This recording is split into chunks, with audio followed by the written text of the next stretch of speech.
नमस्कार। आज हम टाइम्स ऑफ इंडिया के एक लेख पर थोड़ी गहराई से बात करेंगे। हाँ, ये तेलुगु फिल्म राव बहादुर के बारे में है जिसका टीजर हाल ही में आया है। बिल्कुल।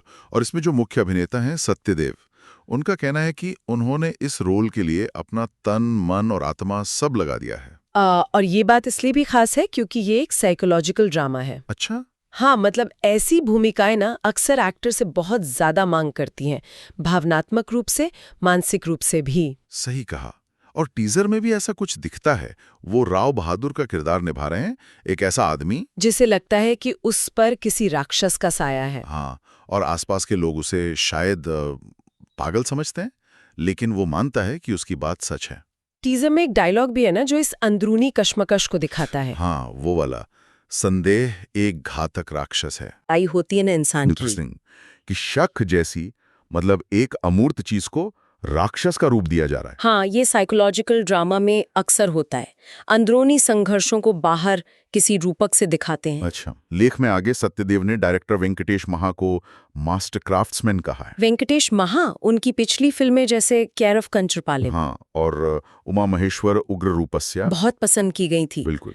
उनका नाम जुड़ना ही मतलब एक क्वालिटी का आश्वासन जैसा है। और फिल्म प्रस्तुत करने वाले महेश बाबू और नम्रता शिरोडकर का भी जिक्र है। तो ये और भी बड़ा हो जाता है।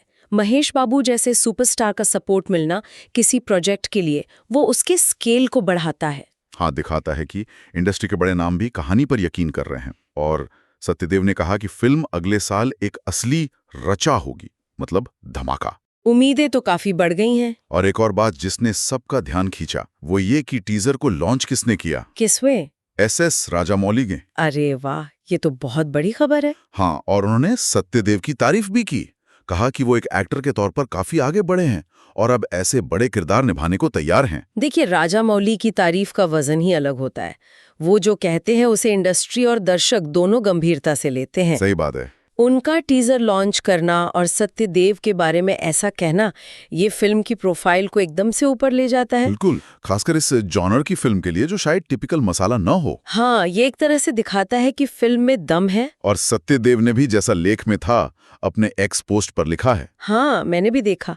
उन्होंने लिखा कि वो हमेशा अपना बेस्ट देते हैं, पर राव बहादुर के लिए तो उन्होंने शरीर, मन, आत्मा की सीमाएं भी पार किए हैं। तो ये जो किरदार के गहराई और मनोवैज्ञानिक जटिलता की हम बात कर रहे थे, वो एक्टर के समर्पण से भी जुड़ती है। सही कहा। जब एक्टर इतना डूब जाता है किरदार में, तो परफॉर्मेंस यादगार होने की उम्मीद बढ़ जाती है।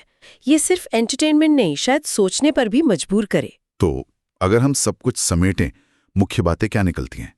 एक तो सत्यदेव का जबरदस्त समर्पण। हाँ, और कहानी का फोकस शक, जिसे राक्षसी कब्जे के रूप में दिखाया गया है। फिर वेंकटेश महा का निर्देशन, महेश बाबू का प्रोडक्शन, और सबसे बढ़कर राजामौली का एंडोर्समेंट। ये सब मिलकर राव बहादुर को अगले साल की मतलब सबसे ज्यादा इंतजार की जाने वाली फिल्मों में से एक बना रहे हैं। बिल्कुल। और यहीं पर एक सवाल सोचने के लिए छोड़ सकते हैं हम अपने सुनने वालों के लिए। हाँ, कि सिनेमा जो है वो शक, डर, अकेलापन जैसी जो अंदरूनी भावनाएं होती हैं, उनको कैसे दिखाता है? क्या ये जो राव बहादुर में राक्षस का साया है, ये सिर्फ कहानी कहने का एक तरीका है, या फिर क्या ये हमारे अपने अंदर के कुछ अनकहे डर या संदेहों का प्रतिबिंब भी हो सकता है? ये दिलचस्प सवाल है। इस पर जरूर सोचना चाहिए।